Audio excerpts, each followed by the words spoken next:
Setelah 1 minggu lebih cuaca di Melbourne seperti di musim dingin, meskipun sekarang masih musim gugur, dan sekarang akhirnya udah di suhu yang bener. Ini hangat, enak buat jalan-jalan.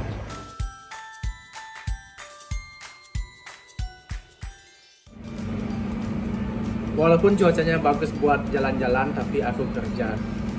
Ada yang bilang gini, treat yourself, perlakukan diri dengan baik, lakukan apa yang kamu senangi.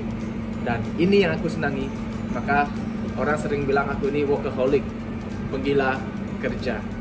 Bukan tanpa alasan, atau bukan alasannya cuma uang, tapi aku merasa fun aja kalau kerja, kayak ngobrol sama orang, ketemu sama orang banyak dengan pemikiran yang berbeda-beda.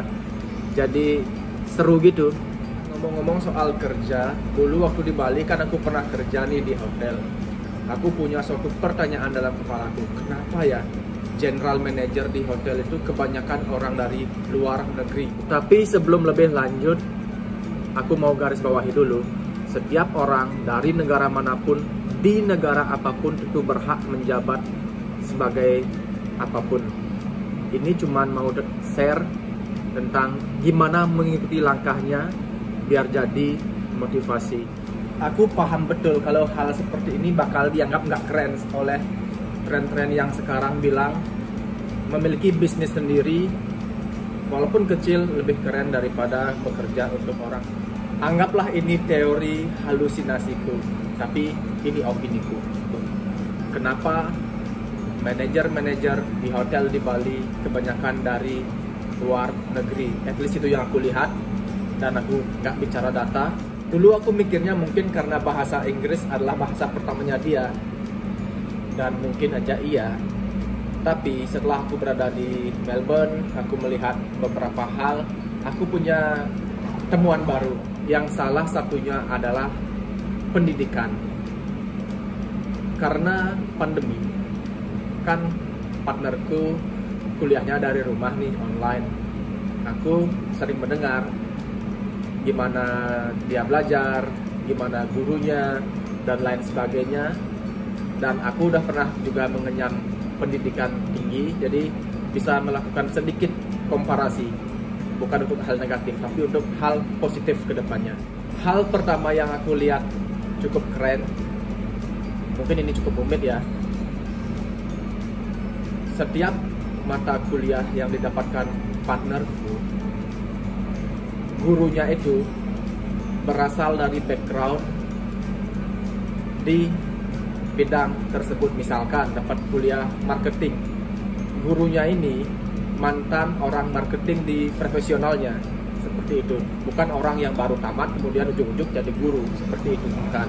Kalau dia lagi belajar tentang bikin roster, bikin jadwal, bikin payslip, atau tentang hukum, misalkan hukum undang-undang tentang perhotelan di Australia misalkan, itu yang mengajar itu mantan manajer di hotel, dia jadi guru sekarang, seperti itu.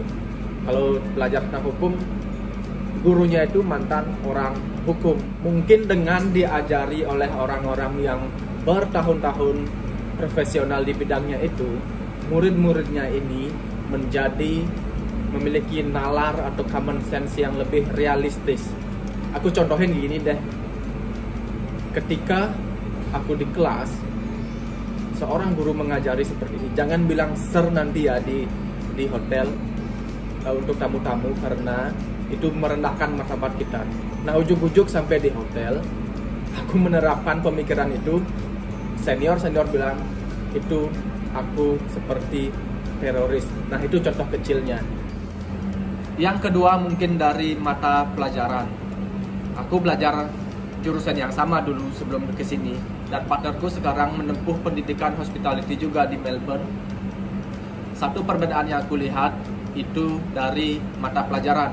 Aku dulu belajarnya lebih ke operasional, bagaimana handle tamu ke kamar.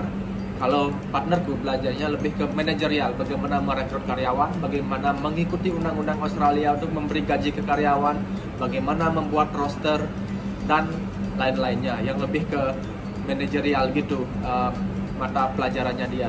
Terus yang ketiga, ada juga pernah aku dengar di tempat partnerku itu di sekolahnya namanya Studio City.